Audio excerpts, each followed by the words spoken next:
बिस्मिल्लाहिर्रहमानिर्रहीम। अस्सलाम वालेकुम जी डियर स्टूडेंट्स, कैसे हैं आप। आज हम एक्सरसाइज 5D करेंगे और इस एक्सरसाइज को करने से पहले हमेशा की तरह हम पहले इससे रिलेटेड कॉन्सेप्ट्स को देखेंगे। तो ये हमारी एक्सरसाइज जो है वो टाइम के बारे में है। टाइम की डिफरेंट कैलकुलेशंस और कॉन्सेप्ट्स इसके अंदर हैं। तो यहाँ से इसका कॉन्सेप्ट स्टार्ट होता है जी। तो हम देखते हैं इसको। सबसे पहले तो जो हमारा क्लॉक होता है उसके ऊपर हम टाइम को रीड कैसे करते हैं, तो ये आप पिछली क्लासेस में पढ़ चुके हैं।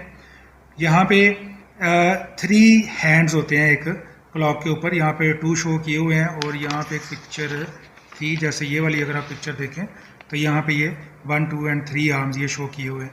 तो इसमें जो है एक सेकंड्स हैंड होता है, एक आपका मिनट्स हैंड होता है और एक आपका आवर्स हैंड होता है। तो आपने कैसे इन तीनों आर्म्स को देखना होता है कि टाइम इस वक्त घड़ी के ऊपर क्या शो हो रहा है। तो ये आप पिछली क्लासेस में पढ़ चुके हैं। मेरा ख्याल इस पे ऊपर हमें टाइम ज़ाया करने की ज़रूरत यहाँ पे नहीं है। आगे अगर किसी कॉन्सेप्ट में ज़रूरत पड़ेगी तो हम रिवाइज कर लेंगे इसको।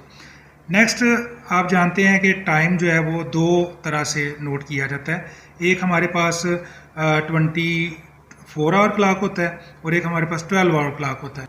आप जितने भी इस तरह के डायल क्लॉक्स देखते हैं ऐसे, वो तो 12 तक की 1 से लेके 12 तक आपको उसके ऊपर फिगर्स नज़र आते हैं। यानी कि 12 घंटे का ये क्लॉक होता है, फिर वो दोबारा रिवाइज होता है और फिर 12 घंटे, फिर वो 24 घंटे पूरे होते हैं। डिजिटल क्लॉक्स होते हैं जिनमें नंबर्स में शो हो रहा है, उनमें आपको 24 आवर्स तक भी टाइम जाता हुआ नज़र आता है। तो 2 तरह से टाइम जो है वो लिया जाता है, 12 आवर और 24 आवर पर डे। तो जो 12 आवर के हिसाब से हम टाइम ले रहे होते हैं उसमें AM और PM जो है वो साथ में यूज़ किया जाता है। जैसे कि यहाँ पे आप देख रहे हैं, AM से मुराद है एंटी मेरिडियम और जो हमारा PM है उससे मुराद है पोस्ट मेरिडियम। तो जब हम AM यूज़ करते हैं तो उसका मतलब होता है कि ये डे वाला टाइम है, यानी कि मिडनाइट 12 से नून 12 तक, तो वो हमारा कहलाता है AM। और फिर नून 12 से लेके तो मिडनाइट 12 तक वो हमारा कहलाता है PM। ओके, यानी दोपहर के जो 12 बजे के बाद का टाइम होगा वहाँ PM स्टार्ट होगा और जो उससे पहले का टाइम होगा वो AM में नोट किया जाएगा। आगे ये कंसेप्ट आप देखेंगे यहाँ पे। तो ये देखें, 12 आवर क्लॉक में क्या होता है कि हम आफ्टर 12 आवर्स नून जब हमारा 12 आता है तो वहाँ से हम दोबारा से 1 से टाइम को शुरू कर लेते हैं और वहाँ पे उसके साथ PM लगना शुरू हो जाता है। तो AM और PM लगा के ये हमारा होता है 12 आवर क्लॉक। और अगर हम AM और PM नोट नहीं करते, हम उसको कंटिन्यू करते हैं, यानी कि आफ्टर 12 हम दोबारा से 1, 2 के ऊपर टाइम को ले जाने की बजाय हम उसको 13, 14, 15 यानी 12 से आगे लेके चले जाते हैं, तो वो हमारा 24 आवर क्लॉक लाता है। ये क्लॉक हमारा जो है वो 12 मिडनाइट से 12 मिडनाइट तक चलेगा, यानी 24 घंटे पूरे करेगा ये। ठीक है, यानी 12 मिडनाइट के ऊपर हम उसको 0 करेंगे, फिर वहाँ से वो स्टार्ट होगा टाइम और फिर आके 12 मिडनाइट के ऊपर फिर वो 0 होगा, यानी 24 घंटे वो वहाँ पे पूरे होंगे उसके। तो ये 12 आवर क्लॉक होता है। इसमें AM या PM लिखने की ज़रूरत हमें नहीं होती। ठीक है जी। तो आगे इसकी फिर ये आपने इसलिए याद रखना है कि आगे इसकी कन्वर्जन्स आएंगी कि अगर आपको मॉर्निंग टाइम दिया हुआ है या आपको नाइट टाइम दिया हुआ है और वो आपसे पूछता है कि इसको आप 24 आवर में कैसे लिखेंगे, तो आपने उसको कैसे कैलकुलेट करना है, तो वो भी हम आगे सीखेंगे।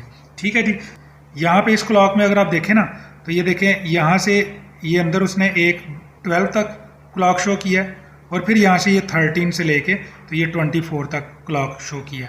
यानी मिडनाइट 12 से जब आप स्टार्ट कर रहे हैं तो ये 1, 2, 3 यहाँ से टाइम चल रहा है और ये सारा है AM। उसके बाद जैसे ही आपका ये नून 12 आता है तो उसके बाद ये 13, 14, 15 ये टाइम जो है वो 24 आवर में स्टार्ट हो जाता है। जबकि अगर आप 12 आवर में देख रहे हैं तो फिर यहाँ से ये 1, 2 अब जब स्टार्ट होता है तो उसके साथ PM लगना शुरू हो जाता है। ठीक है जी। तो ये उसने आपको यहाँ पे दिखाया है।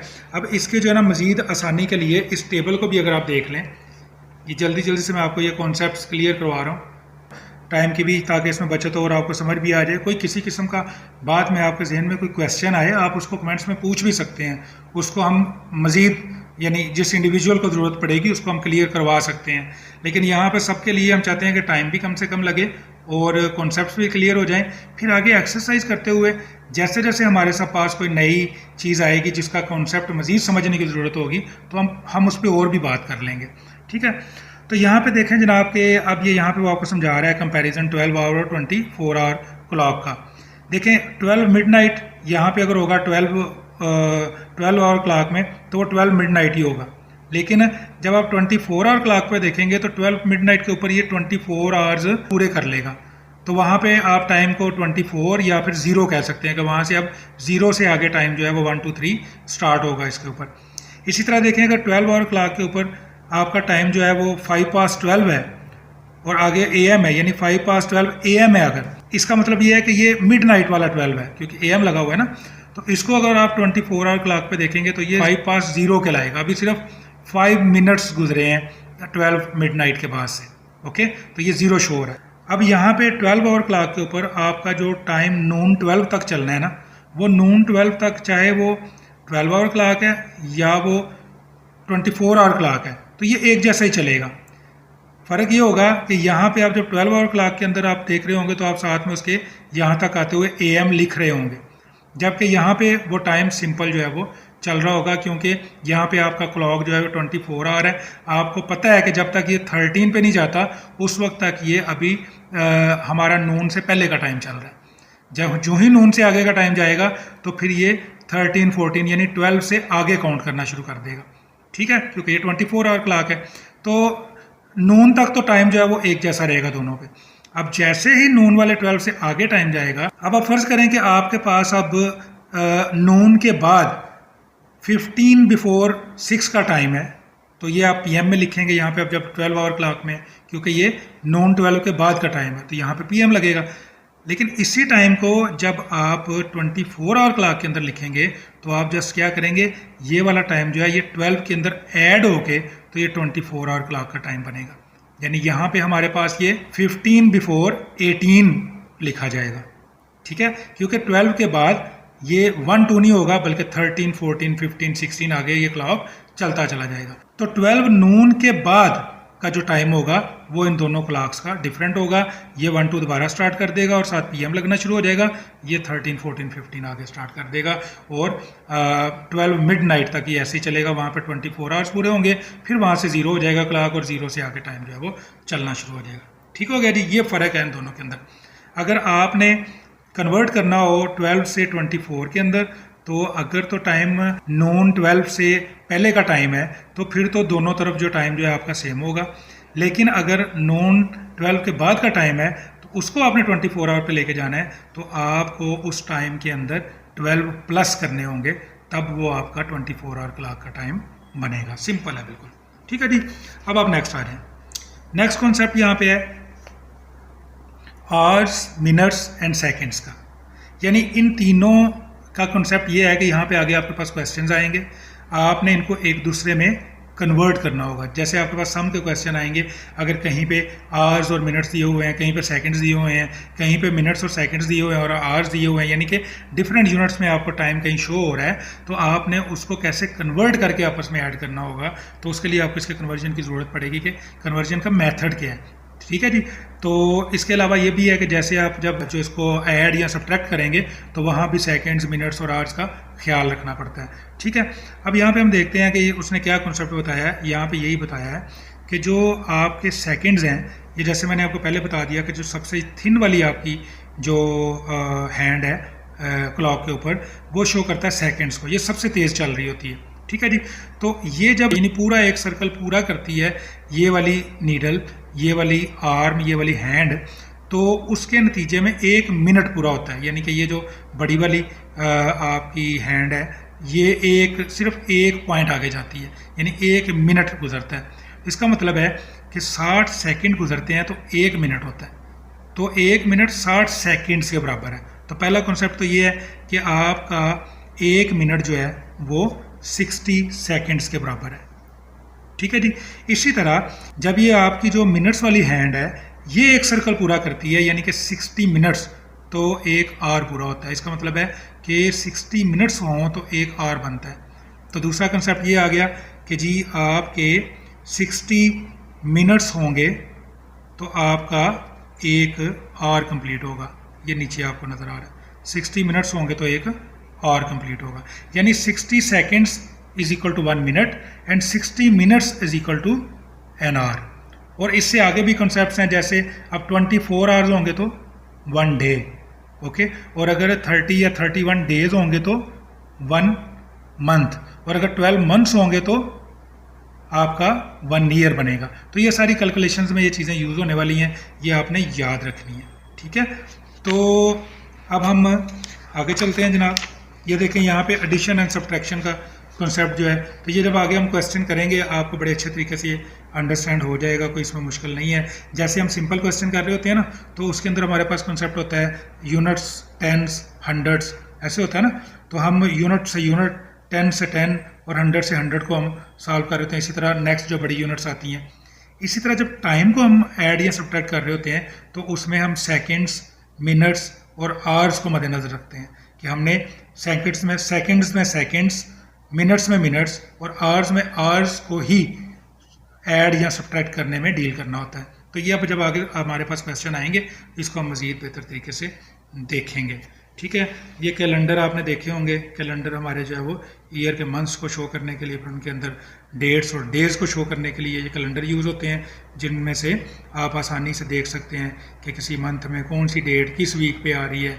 कोई स्पेसिफिक डे आपने चेक करना हो, कोई स्पेसिफिक मंथ आपने चेक करना हो, तो आप वो कैलेंडर्स पर से देख सकते हैं, ठीक है जी। तो ये थे छोटे छोटे कुछ कॉन्सेप्ट्स। नेक्स्ट कुछ कंसेप्ट हैं जी, ये मैं आपको वैसे बता भी चुका हूँ पीछे, इसको रिवाइज कर लें थोड़ा सा। ये कॉन्सेप्ट्स क्या हैं, इनको आपको याद रखना है, कैलकुलेशंस में काम आएंगे। 7 days in a week, okay, आपने याद रखना है वीक में कितने दिन होते हैं, 7। 4 weeks in a month, month में वीक्स कितने होते हैं, 4, और एक वीक में डेज कितने होते हैं, 7, ओके। देन 30 और 31 days in a month, okay. किसी भी मंथ में 30 या 31 दिन होते हैं एक्सेप्ट फरवरी। आपको पता है फरवरी का जो महीना है वो या तो 28 दिन का होता है या फिर 29 दिन का होता है। ये लीप ईयर पे डिपेंड करता है, जो हर 4 साल बाद एक साल जो है वो 29 दिन के फरवरी वाला आता है, ठीक है। उसमें फिर 366 दिन होते हैं साल के अंदर, ओके। उसके बाद नेक्स्ट क्या है जी, 12 मंथ्स इन अ ईयर, एक साल के अंदर आपके पास कितने महीने होते हैं, 12 months, okay. 52 weeks in a year, in one year 52 weeks, okay. And then 365 days in a year, और जैसे मैंने आपको बताया कि अगर लीप ईयर होगा तो वो 366 डेज का होगा, जिसमें फरवरी 29 का होगा। क्लियर। तो ये कॉन्सेप्ट्स भी आपने याद रखने हैं, आगे कैलकुलेशंस में आपके काम आएंगे, ठीक है जी। तो ये कॉन्सेप्ट्स से जी कुछ अच्छा, यहाँ पे वो एग्जांपल्स दे रहा है जी आपको कुछ। How many days are there in 5 weeks, जो मैंने अभी आपको पीछे कॉन्सेप्ट बताया ना, जो कंपैरिजंस बताए थे, अब यहाँ काम आएंगे वो। तो आपको पता है पूछ वो क्या रहा है, हाउ मैनी डेज, और किस में पूछ रहा है, वीक्स में। तो आपने क्या पीछे कॉन्सेप्ट पढ़ा कि एक वीक जो होता है उसमें कितने डेज होते हैं, 7 डेज। इट मीन्स 5 वीक्स को डेज में कन्वर्ट करने के लिए क्या करना पड़ेगा, 7 से मल्टीप्लाई करना पड़ेगा, क्योंकि 1 week has 7 days. Very good. तो यहाँ पे ये देखें वही किया उसने कि 1 वीक 7 डेज के बराबर है, तो 5 weeks is equal to 7 into 5 is equal to 35 days. Very simple. Next example देखें, how many months are there in 15 years, 15 years में कितने मंथ होंगे। तो आपने पीछे कॉन्सेप्ट पढ़ा था, in 1 year how many months, 12 months, okay. Then in 15 years how many months are there, how would you calculate that, you will have to multiply 15 with 12, yes. So in 1 year 12 months and 15 years will have 12 into 15 180 months, okay. Now how many weeks are there in 5 years, 5 years में कितने weeks होंगे। तो हमने पीछे क्या concept पढ़ा था, in a year there are 52 weeks, so in 1 year there are 52 weeks, so how many weeks in 5 years, 52 into 5 is equal to 260 weeks. Very easy, but you will have to remember and keep in your mind the conversion figures, that how many months in a year, how many days in a month, how many weeks in a year, how many days in a week. These concepts must be clear to you to do all these simple questions, okay. तो आज हम जो है ये concepts के ऊपर ही इसको close करते हैं। तो नेक्स्ट लेक्चर के अंदर हम अब एक्सरसाइज 5D का ऑब्जेक्टिव पोर्शन करेंगे। Thank you very much. इसको आप रिवाइज कीजिएगा ताकि आपको कॉन्सेप्ट्स क्लियर हो जाए, ताकि आगे एक्सरसाइज करते हुए आपको आसानी हो। Thank you very much. अस्सलाम वालेकुम वरहमतुल्लाहि वबरकातुहू।